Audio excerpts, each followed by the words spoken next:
All right, welcome back. I am recording 3, 2, and 1 all in one go because I figure I should just finish these up here, although I have scheduled them to appear sporadically throughout the last 10 days of October as we mount the spooky season.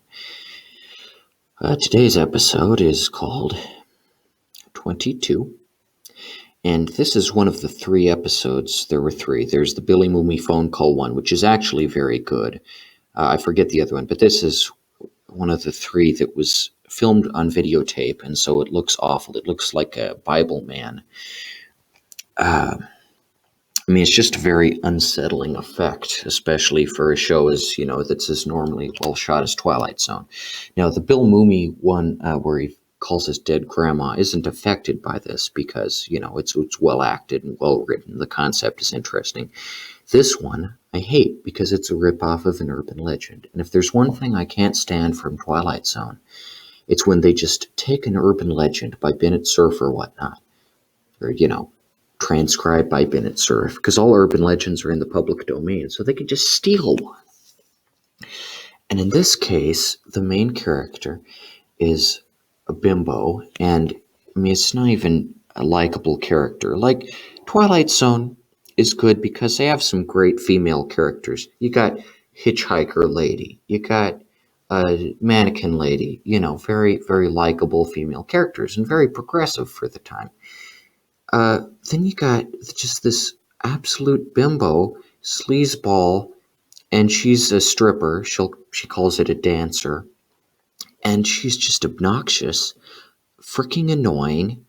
And her boyfriend is also obnoxious and freaking annoying. He's like James Dean or something. And then you've got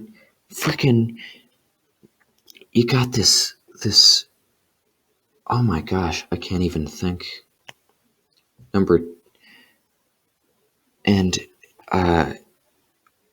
See, normally in this urban legend, there's this guy, and this hearse visits him, and the driver gets out, and spooky, he says, "Oh, room for one more in my spooky hearse," and then it happens 3 times or whatever, like 3 little pigs who've got these repeating obnoxious story elements, and then the guy goes to work in the elevator, and the guy who drove the hearse is in the elevator, and he's like, "Room for one more," and then the elevator crashes and everyone dies. Well, this episode just rips that off, except instead of the hearse, it's the hospital morgue, and instead of an elevator, it's an airplane. Gee, way to make it your own, Rod Serling and company. The doctor in this is Dr. Smith from Lost in Space. I kid you not.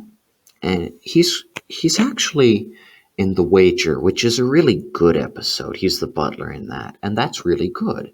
And, at first I didn't even notice it was Dr. Smith. And now that I think about it, he's also in Aunt Ada from Night Gallery, and he's also very good in that. And you wouldn't think Dr. Smith could be so good in everything, but he can really put it on. He is kind of a Shakespearean actor or whatnot. The trope of the Shakespearean actors hired to be in this low budget sci-fi show or whatever. That's what Alan Rickman was in Galaxy Quest. But anyway, my gosh, he is horrible in this, and you can't think of him as anything other than Dr. Smith. He's a freaking doctor in this. Yeah, he's a freaking Dr. Smith. And so basically the plot is this bimbo is having these spooky dreams of this scary nurse. And, the nurse is just a nurse.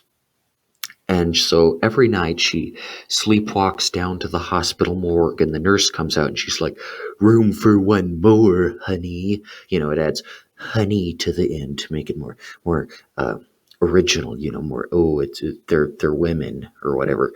And then she screams and then wakes up and, "Oh my gosh, I'm gonna die." And then at the end, the nurse comes out on the airplane. She's like, "Room for one more, honey." It's just the most pandering garbage. And it's not just because it's shot on videotape.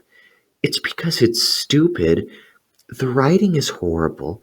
Everything about this episode belongs in the toilet. Like,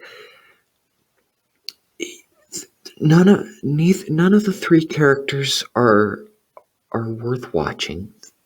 I mean, except Dr. Smith. At least he's a professional. But my gosh, I can tolerate him on Lost in Space. He's pretty funny on Lost in Space. The goofy, antics with the robot, bumbling buffoon or whatever. But this is just unbearable. Like I just can't stand. Because he even says to her, "Well, when you hear the nurse walking down the hallway, just don't follow her down to the morgue, and then you won't be." But she's like, I'd better, I will, it's a dream. I can't help it. I'm gonna walk down to the morgue again, and then I'm gonna scream. How predictable. That's not scary. It's not scary if it's predictable. And this episode, it's just a rip off of an urban legend, like I said. The Wikipedia page confirms this. You can look up 1,000 variants of this urban legend online.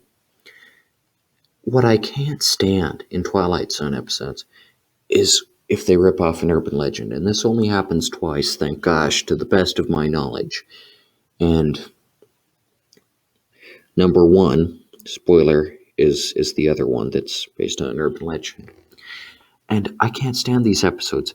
They can be as well produced as you want, but you can't get away with that. You can't get away with that, Rod Serling. You can't do that because Twilight Zone is freaking the bomb. It's supposed to be like the best science fiction. So you can't swindle.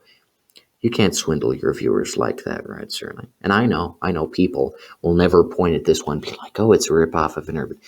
But it is. It's a ripoff. It's just cutting. I hate the Night Gallery one with the earwig too, because that one's a ripoff, and you can see me make fun of it in my comic. Not a very good gallery, but yeah, I just have trouble accepting that Twilight Zone would stoop so low, because you've got some really great episodes. You got Perchance to Dream, you got Death's Head Revisited, you got the After Hours, The Hitchhiker, you got The Fever, you got all this fun stuff. And then this one's just horrible. The main character is not identifiable. You can't identify with her because she's an idiot. She's written like just to be a... Why she gotta be a stripper? I mean, nothing in this episode, no decisions that they made even make any sense. And add to that the videotape effect, and it just doesn't look good.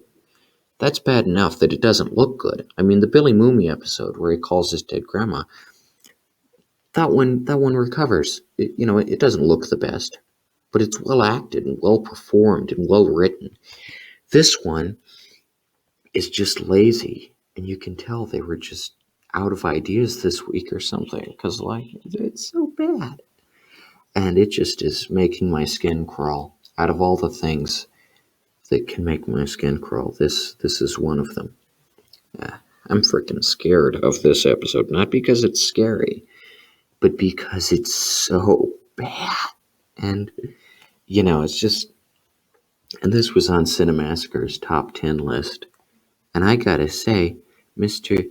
James Rolfe, who still hasn't done the College Buddies crossover episode yet, by the way, my gosh, what are you thinking to put this on the top 10 list? I mean, nobody's heard of this one, I don't think. But that's good, because it's bad. It came on one night, and I thought, oh, I heard about this one. It must be really good. And then I realized, oh no, it's just the hearse and the elevator, but it's with the morgue and the airplane, and just... This one is just not scary. It's just not scary. So, watch it if you want, but keep in mind that it's not something to be admired, and it's just so bad. I mean, it's kind of so bad it's good, but... Okay, so that's number 2, and now we enter the 7th circle of hell. Get ready for number 1 coming up.